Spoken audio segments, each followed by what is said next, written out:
আজকে সন্ধ্যাবেলাতে Changrabandha block primary health centre পরিদর্শনে এলেন রাজ্য স্বাস্থ্য দপ্তরের স্ট্যান্ডিং কমিটির চেয়ারম্যান ডক্টর নির্মল মাঝি। সাথে ছিলেন জলপাইগুড়ির বিধায়ক ডক্টর পি.কে. ভার্মা, বিধায়ক সৌমেন রায়, বিধায়ক Gouri Shankar, doctor Khagendranath Ghosh, doctor Krishnendu Mukherjee, doctor Birendranath Shaw, অন্যান্য আধিকারিকরা। তাদের বরণ করেন চ্যাংড়াবান্ধা বিপিএইচসি এর বিএমওইচ ডক্টর অম্বুজ কুমার ঠাকুর এবং মেখলিগঞ্জ মহকুমা হাসপাতালের সুপার ডক্টর তাপস কুমার দাস। ওই বিপিএইচসি তে 10 বেড বাড়াবার কথা বলেন, গ্রিন জেনারেটর অনুমোদন করার কথা বলেন। সাথে হাসপাতালের স্বচ্ছতা ও নিরাপত্তার দিকেও কিছু পরিকল্পনা নিয়ে কথা বলার উদ্দেশ্যে আগামীকাল জেলা শাসক সিএমওএইচ ও এসপি এর সাথে দেখা করার জন্য যাবেন বলে জানান। আরও কি বললেন ডক্টর নির্মল মাঝির মুখ থেকে তা শুনে নেওয়া যাক। চ্যাংড়াবান্ধা হসপিটাল স্যার পরিদর্শন করে কিছু বলবেন স্যার থেকে? দেখলাম খুব সুন্দরভাবে পরিচ্ছন্নভাবে একটা মোটামুটি একটা শান্তির খোঁজ দেখতে পেলাম। রুগীর আত্মীয়রা এখানে তাগিদ অনুভব করবে যে এখানে এসে আমি সুস্থ হয়ে যাওয়ার মতো আমার সেই বিশ্বাসটা, আত্মবিশ্বাস ফিরে পাচ্ছি। এখানে মোটামুটি 10টা মেল বেড, 10টা ফিমেল বেড এবং গাইনোকোলজির বেডগুলো সমস্ত ভর্তি রয়েছে। আরও কিছু 10টা বেড যাতে বাড়ানো যায় তার জন্য আমরা প্রপোজাল দিয়েছি। আমাদের এখানে একটা গ্রিন জেনারেটর, মাঝে মধ্যে লোডশেডিং হয়, গ্রিন জেনারেটর একটা দেওয়ার কথা অনুভব করি। তুমি এসো। আর কি ফার্মাসিস্ট একজন আছে, আরেকজন থাকার। এখানে doctor, nursing staff round the clock থাকছে, এটা একটা ভালো ব্যাপার। পেশেন্টের ডায়েট ভালো। আমি ম্যানুফ্যাকচারিং ডেট, এক্সপায়ারি ডেট দেখলাম, ওষুধপত্র এবং যেগুলো ইকুইপমেন্ট সরবরাহ করছে মোটামুটি ঠিকঠাক আছে। নর্মাল ডেলিভারিটা কম আছে, এটা বাড়ানোর জন্য বলেছি, যাতে ইনস্টিটিউশনাল ডেলিভারি, নর্মাল ডেলিভারিটা আরও বাড়ে। সিজার করার প্রবণতা বা রেফারেল প্রবণতা যাতে কমে তার জন্য আমি এখানে চিকিৎসক, নার্সিং স্টাফদের অনুরোধ করেছি। একটা সরকারি অ্যাম্বুলেন্স, আমাদের এমনি মাতৃযান আছে, একটা সরকারি একটা অ্যাম্বুলেন্স দেওয়ার প্রয়োজনীয়তা অনুভব করেছি একটা গ্রিন জেনারেটরের সঙ্গে। আর একটা ছোট প্যাথোলজিক্যাল একটা unit, lab, blood store unit, malaria, এগুলো করার জন্য একটা গভর্নমেন্ট অ্যাসিস্টেড একটা ল্যাবের প্রয়োজনীয়তা অনুভব করেছি। স্যার কতদিন মধ্যে হয়ে যাবে স্যার? কতদিন? আমি তো গণক নই আর আমি ম্যাজিশিয়ান নই। তবে সরকার করছে যুদ্ধকালীন তৎপরতাতে পশ্চিমবাংলায় যে স্বাস্থ্য মানচিত্রে ভারতবর্ষের 1 নম্বর জায়গায় প্রায় এসে পৌঁছেছে, সেটা প্রমাণ করে 16খানা স্কচ এক্সেলেন্স প্রাইজ আমরা পেয়েছি পশ্চিমবাংলায়। আমাদের ক্যালকাটা মেডিকেল কলেজ, পূর্ব ভারত, এই ডাক্তার এদিকে এসো, কোথায় ঘুরে যাচ্ছ গল্প করতে করতে? এদিকে এসো, এদিকে এসো।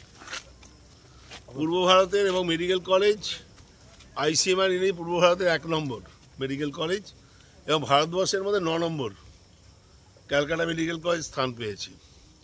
একটা প্রাইমারি হাসপাতাল থেকে যেটা দেশের সেরা মডেল গ্রামীণ হাসপাতাল ছিল আমতা, সেটা এখন এবারে ইকো ফ্রেন্ডলি হাসপাতাল হিসেবে সারা দেশের মধ্যে 1 নম্বর হয়েছে।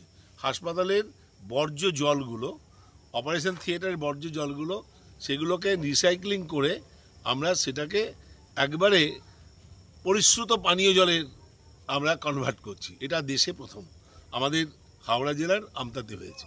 আমরা এখানেও পরিষ্কার পরিচ্ছন্ন অনেকটা জায়গা আছে, আমরা এখানেও আরও সাজ সরঞ্জাম বাড়াবো। এখানে ডাক্তার, নার্সদের কোয়ার্টারগুলো পরিমার্জন সংস্করণ করবো এবং যেগুলো অ্যাবান্ডেন্ট, এইগুলো অ্যাবান্ডেন্ট কোয়ার্টার, এগুলোকেও আমরা সংস্করণ করার প্রয়োজন বা তাগিদ অনুভব করছি। স্যার নিরাপত্তার দিক দিয়ে? নিরাপত্তা এখানে যেটুকু দরকার, এখানে সিসিটিভি রয়েছে, আমাদের চেঞ্জিং রুম রয়েছে, সিস্টারদের, নার্সিংদের changing room, dress changing room, বা ওরা যেখানে একটু রেস্ট নিয়ে খাবে তার জন্য আলাদা রুমের ব্যবস্থা আছে। সুন্দর সাইনেজ দিয়ে এখানে প্রত্যেকটি জায়গা, এখানকার যিনি চার্জে আছেন বিএমএইচ, খুব সুন্দরভাবে ইয়াং মেডিকেল পার্সোনাল খুব ভালোভাবে এটা নিজের মনের তাগিদ দিয়ে করছেন। এটা অ্যাপ্রিসিয়েশনের যোগ্য। এটাকে নিশ্চয়ই সমাজ, সময়, দেশকাল প্রশংসা করবে। ছোট হলে ছোট হোক ক্ষতি নেই, এদের মনে ভাবের আকাশটা অনেক বড়। এরা মানুষের সেবায় দায়বদ্ধভাবে কাজ করবে। এখানে অ্যান্টিসেনেক ভেনাম এবং এখানে 3rd জেনারেশন অ্যান্টিবায়োটিক, এখানে 4th জেনারেশন অ্যান্টিবায়োটিকও এখানে পর্যাপ্ত পরিমাণে রয়েছে। যখন থাকে না তখন নিয়ে আসা হচ্ছে। স্যার এখান থেকে স্যার 300 মিটার দূরে আইবি বর্ডার খোলা সীমান্তবর্তী এলাকা স্যার, রাত্রে স্যার এখানে পুলিশের স্যার ব্যবস্থা টহলদারি করে ভালো স্যার। পুলিশের ব্যবস্থা সব জায়গাতে আছে, টহলদারি ব্যবস্থা আছে। আমি আজকে এসপির সঙ্গে কথা বলেছি, ফোনে বলেছি, কালকে আমি এসপি ডিএম এর সঙ্গে মিট করব আমাদের সবার সঙ্গে।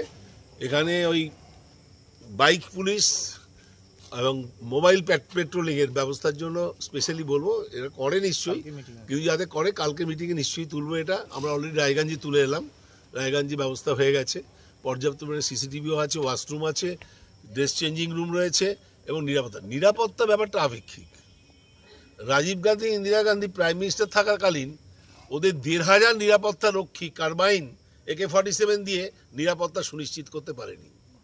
না তাও তো স্যার ডাক্তারদের সিস্টেম মানুষের সঙ্গে মিশে মানুষই নিরাপত্তা দিতে পারে, কোনো সরকার, কোনো প্রশাসন, কোনো পুলিশ বাহিনী, কোনো আর্মি দিতে পারে না। তাহলে ইন্দিরা গান্ধী অ্যাসাসিনেশন হতো না, রাজীব গান্ধী অ্যাসাসিনেশন হতো না, বন্দর নায়ক শ্রীলঙ্কার প্রাইম মিনিস্টার অ্যাসাসিনেশন হতো না, তাহলে Benazir Bhutto prime minister Pakistan assassination হতো না। তাও তো স্যার আপনাদের নিরাপত্তার দায়িত্ব, কিন্তু নিরাপত্তার দায়িত্ব যেটুকু করার সেটুকু যথেষ্ট হয়ে করছে। প্রত্যেকটি মানুষের জন্য নিরাপত্তা দেওয়া সম্ভব নয়, এটা সামাজিক রোগ, সামাজিক ব্যাধি কিছু কিছু আছে। বাবা মাকে যে ছেলে খুন করছে তার নিরাপত্তা কে দেবে? বাবা মাকে একমাত্র ছেলে যাকে ডিম খাইয়ে মানুষ করছে, ভাত খাইয়ে, দুধ ভাত খাইয়ে মানুষ করছে, নিজে মুড়ি জল খেয়ে সে বাবা মাকে সম্পত্তির জন্য খুন করছে। এই যে সামাজিক ব্যাধি, এর জন্য দরকার জনসচেতনতা। এর জন্য গণতন্ত্রের 4র্থ স্তম্ভ আপনাদের প্রেসের দায়িত্ব আছে। নৃশংস হত্যাকাণ্ড, পৈশাচিক উল্লাস, এগুলোকে যত কম দেখাবেন তত ভালো হবে। আপনারা ওগুলোকেই বারবার দেখান। এই রেপের ইনসিডেন্ট, মার্ডার ইনসিডেন্ট যত দেখাবেন আরো বেড়ে যাবে, লাগাম ছাড়া বাড়বে। সারা দেশে এখন প্রতি ঘন্টায় 4টে করে রেপ হচ্ছে। চলুন,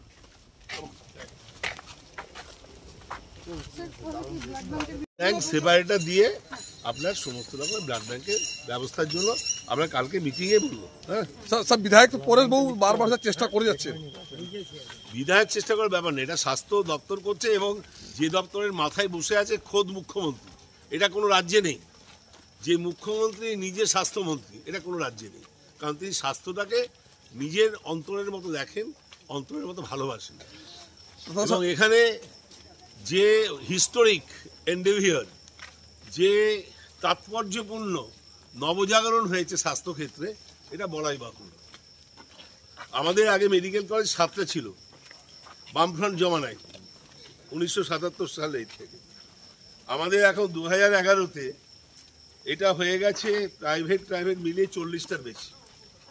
আমাদের এখানে SNCU ছিল মাত্র 6টা, সেখানে এখানে হয়েছে এখন 342টা। SNSU হয়েছে অনেক বেশি, CCU অনেক বেশি। আমাদের প্যারামেডিক্যাল স্টাফ বেড়েছে, স্ক্যাভেঞ্জার বেড়েছে, নার্সিং স্টাফ, ডাক্তার। আমরা ওই ইয়ের জন্য কোর্টের গেরোয় আটকে আছে, SC ST OBCর জন্য, মাননীয় ন্যায় বিচারের জন্য ন্যায় আদালতের পরবর্তী নির্দেশ অবধি আমরা অপেক্ষা করছি। তাহলে আমরা খামতি পূরণ করে দেবো। আমাদের যেটুকু খামতি রয়েছে, অভাব রয়েছে ম্যান পাওয়ার, ডাক্তার, নার্সের, কিন্তু যে ডাক্তাররা কাজ করবে তাদেরকে সময়টা দিয়ে কাজ করতে হবে। 80 মাইনে পাই করলে হবে না, কর্মসংস্কৃতি ভেঙে চুরমার করলে হবে না। তাদের বিরুদ্ধে কিন্তু কঠোর ব্যবস্থা হবে। ক্লিনিক্যাল এস্টাবলিশমেন্ট অ্যাক্ট 2025 লাগু হয়ে গেছে, বিধানসভায় মুখ্যমন্ত্রী পাস করেছেন। ব্যাগের ছাদা মুদির দোকানের মতো যে নার্সিংহোম জেলায় আছে তাদের টাইট করার জন্য চাবি দেওয়া হয়েছে, তারা যাতে ম্যালপ্র্যাকটিস না করতে পারে, ভেন্টিলেটারে ডেড বডি রেখে ট্যাক্সির মিটারের মতো বিল না ওঠাতে পারে, একই ওষুধ 4-5 বার লিখে সেই ওষুধকে পেছনের দরজা দিয়ে ফার্মেসিতে না পাঠাতে পারে, আর পেশেন্ট এলেই তাকে ডিসওন করা, টাকা দিতে পারছে না বলে তাকে ফেরত পাঠানোর প্রবণতাটাকে থেকে বেরিয়ে আসতে হবে। নাহলে নার্সিংহোমের লাইসেন্স কেড়ে নেওয়া হবে, জরিমানা হবে, এমনকি অ্যারেস্টও হতে পারে অমানবিক আচরণের জন্য। কারণ প্রত্যেকটা নার্সিংহোম রিসার্চ সেন্টার বলে তারা প্রায়োরিটি পায়। যারা মান্যতা দিচ্ছে না তাদের ক্ষেত্রেও এটাই বললাম, ওর জন্য ক্লিনিক্যাল এস্টাবলিশমেন্ট অ্যাক্ট 2025 বিধানসভায় আমি নিজে বিলটা উত্থাপন করেছি এবং মাননীয় আমাদের MOS